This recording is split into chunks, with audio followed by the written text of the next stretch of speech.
Construction is back in full swing on parts of the Dakota Access Pipeline. Protesters say they won't back down and will continue to try to stop the development. CNN correspondent Sarah Cedar is following this story. Family, peaceful, prayers. You're not here to fight. This was the calm before 141 people ended up in handcuffs. Hundreds of people blocking a highway and a piece of land for one cause, trying to stop the North Dakota Access Pipeline in its tracks. When they saw this military force coming over, it took us back to the days of the cavalry riding in and wiping out a village. Protesters blocked a highway, set up camp in the pipeline's path. As things got more intense, cars and a piece of construction equipment went up in flames.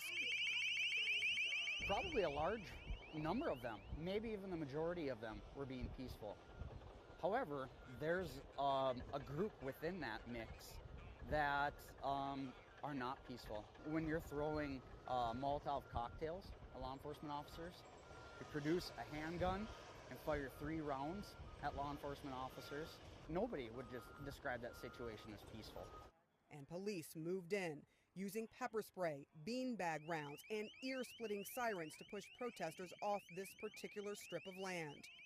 This is that same encampment. The protesters have been cleared out, and just across the highway, they wasted no time. The Dakota Access Pipeline project is in full swing.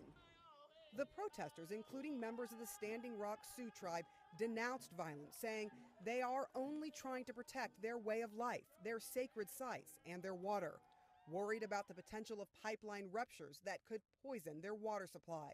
This is the only source of water for 6 reservations. It's not only important to the reservations, but all the farms and ranches and townships and municipalities from here to the Gulf of Mexico.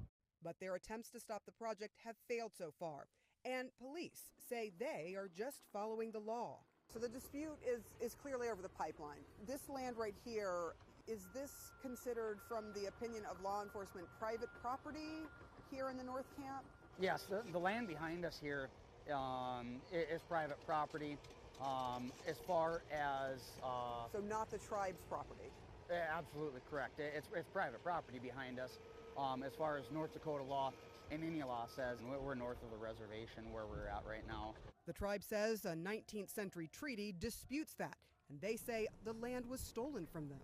That treaty was broken, and therefore we feel that every land sale after that date was unlawful. You may have been noticing your Facebook friends checking into the Standing Rock and Indian Reservation in Cannonball, North Dakota. According to posts, the Morton County Sheriff's Department has been using Facebook check-ins to find out who is at the reservation. The Sheriff's Department is trying to target the people at the location in an attempt to disrupt prayer camps, according to posts. People have started checking themselves in online to confuse them and hopefully protect people who are at the reservation. We'll be back after the break.